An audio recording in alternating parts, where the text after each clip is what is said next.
tidak pernah saya menemukan amalan sehebat untuk mendukung dan mewakaf Al-Quran. Al-Quran untuk dibelajari, Al-Quran untuk dihafal. Saya memiliki harapan yang sangat tinggi. InsyaAllah Indonesia sepanjang apapun kegelapan, sepanjang apapun kegelapan kezaliman, sepanjang apapun kehilangan keadilan, InsyaAllah akan datang satu saat terbitnya matahari adil.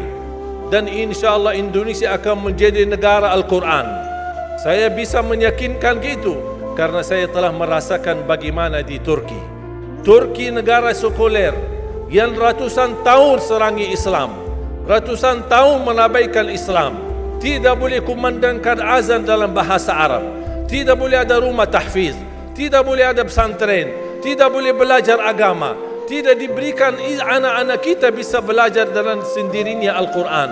Semuanya dilarang dengan keras, bahkan terancam orang-orang yang melanggar aturan itu. Allah Subhanahu wa taala melahirkan seorang presiden yang bisa membaca Al-Quran. Coba buka di YouTube bacaan Erdogan bagaimana. Itu dilahirkan dari negara sekuler. Saya bisa meyakinkan InsyaAllah 1 juta menghafal Al-Quran. Dan bapa ibu mudah-mudahan masih punya umur akan mendengar pengumuman besar. Imam besar salat Idul Fitri dan Idul Adha sekaligus khatib adalah Presiden Republik Indonesia menghafal Al-Quran. Itu yang saya yakini.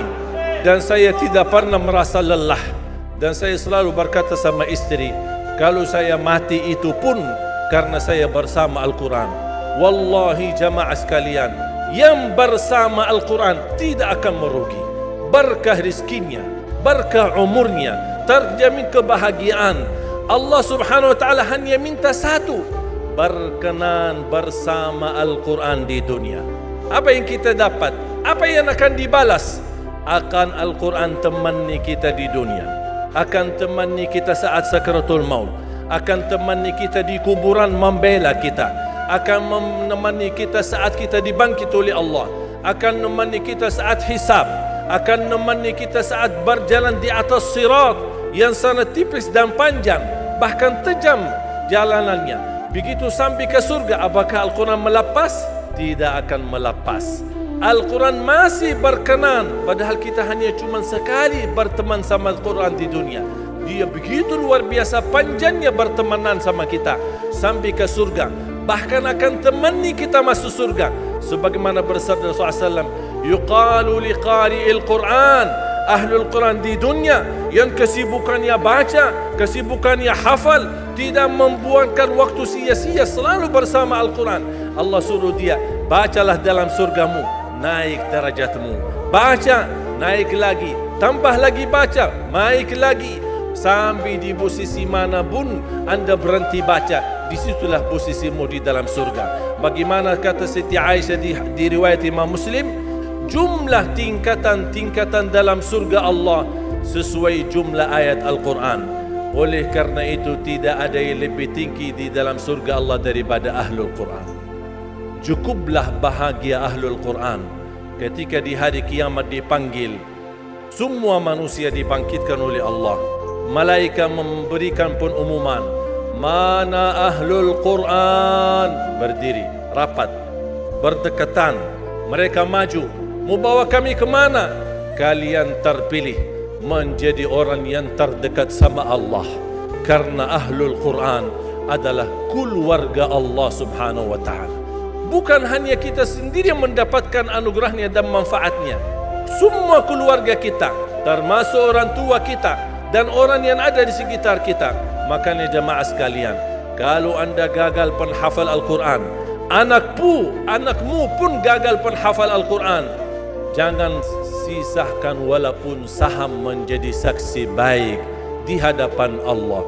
Ya Allah, saya belum hafal, anakku gagal penghafal Quran, tapi insya Allah hartaku, usahaku, pikiranku, tenagaku bisa terus memperjuangkan Al-Quran. Apa saja ya Allah, insya Allah menjadi saksi baik. Dan nanti di hari kiamat, insya Allah kita bersama Ahlul Quran mendapatkan syafaatnya Al-Quran di hari kiamat. kita sangat membutuhkan ayat-ayat yang dikumandangkan ketika meninggal dunia. InsyaAllah setiap satu huruf akan disalurkan 10 kebaikan. Mudah-mudahan semua yang hadir diberikan kemuliaan dan keanugerah dari Allah menjadi ahlul Quran, penghafal Al-Quran, penghayati Al-Quran, para pencinta Al-Quran, berakhlak-akhlakul Quran. Ya Allah, aku mohon atas izin-Mu ya Allah, kami bersama-sama bertemu di masjid ini. Berilah kepada kami kemuliaan bersama-sama bersama ahlul Quran di dalam surga-Mu ya Allah, ya Dzal Jalal wal Ikram, ya Arhamar Rahimin, ya Arhamar Rahimin. Anugerahlah kepada kami anak dan keturunan penghafal Al-Quran, anak dan cucu penghafal Al-Quran yang mampu menjaga nama baik keluarga kami, yang mampu membanggakan kami di hadapan-Mu hari kiamat, yang mampu menghadiahkan mahkota untuk kedua orang tua kami. Birahmatika ya Arhamar Rahimin. Ya Allah, maafkan kalau kami tidak berhasil menjadi penghafal Al-Quran. Tapi ya Allah, kami kurbankan nyawa kami, harta kami, usia kami, tenaga kami, pemikiran kami, ilmu kami untuk Al-Quran, agar Indonesia ke depan menjadi negara Al-Quran, agar Indonesia menjadi contoh terbaik untuk mata dunia, agar bisa kita melahirkan.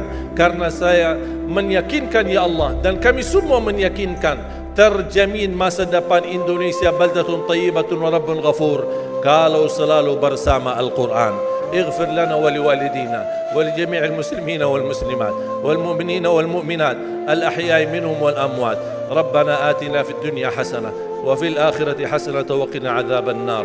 وصلى الله على سيدنا ونبينا محمد وعلى آله وصحبه وبارك وسلم، والحمد لله رب العالمين. سبحانك اللهم وبحمدك أشهد أن لا إله إلا أنت أستغفرك وأتوب إليك.